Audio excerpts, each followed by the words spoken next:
Përshëndetje gjithëve, po vazhdoj me sesionin e radhës se kam këtu Valjan Osmanin, që është drejtor i fushës së burimeve njerëzore në Neptun, një prej përkrahësve tonë në realizimin e këtij eventi. Mirë se erdhe Valjan, kënaqësi me të pas këtu.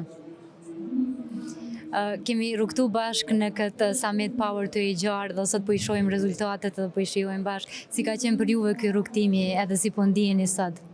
Faktikisht na ka vite që bashkëpunoj me Kosova Jobsin edhe rrugtimi ka qenë për anës tonë, dëshira jonë ka qenë që me përkrahë sa më shumë komunitetin e burimeve njerëzore dhe aq sa muj me kontribu në këtë drejtim.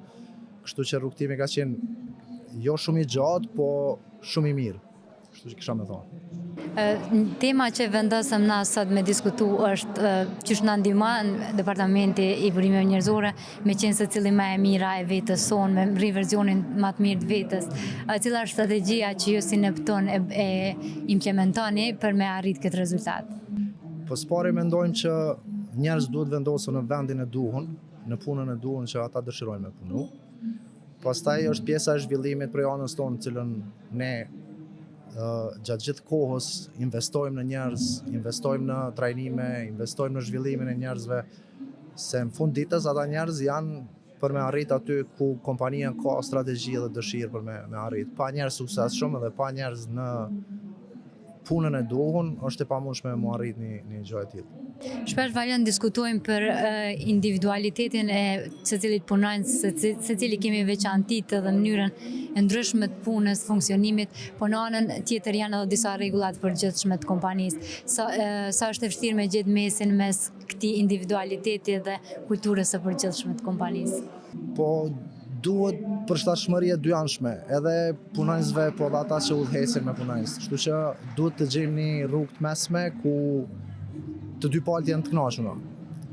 Normalisht, edhe na që udhëheqim jemi staf në kompaninë. Edhe ne kemi qenë si ata dhe kemi ardhur deri këtu fal punës që kemi bërë edhe që kemi gjetur atë mesin e artë, se mes të artë nuk ka zakonisht në këtë pjesë, për shkak se talentet dallojnë mes vete.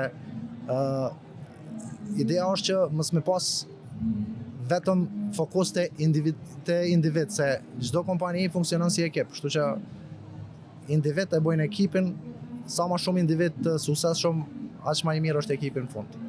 Ju i keni dikon rreth 500 punonjës në Neptun edhe jeni një departament shumë i suksesshëm i burimeve njerëzore, që është me punu me një numër kaq të madh njerëzve edhe me i menaxhu. Çka ju bën juve më dallum si kompani në këtë aspekt? Definitivisht është kënaqësi me punu me njerëz. Jo pse na e kemi zgjedhur këtë profesion me punu me njerëz, se kemi edhe departamente tjera që nuk kanë lidhje me burimet njerëzore, po ne si ekip mundohemi me bë maksimumin që njerëz me qenë të kënaqur, se kur kemi njerëz të kënaqur atëherë edhe kompania është, domethënë, me rezultate më të mira. Po ashtu është shumë e rëndësishme ndoshta edhe më ofru trajnime ose çka po kërkojnë më shumë punonjësit.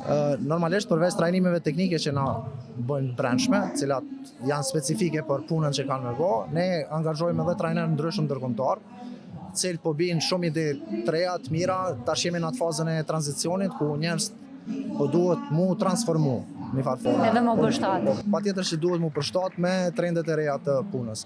Kështu që jemi non-stop në trajner të ndryshëm për industri ndryshme, cilat na ndihmojnë neve për me pas një ekip suksesshëm. Valjan, faleminderit shumë, ishte kënaqësi me të pas në PR zonë dhe me marr pak një perspektivë të përgjithshme. Shumë faleminderit për teja.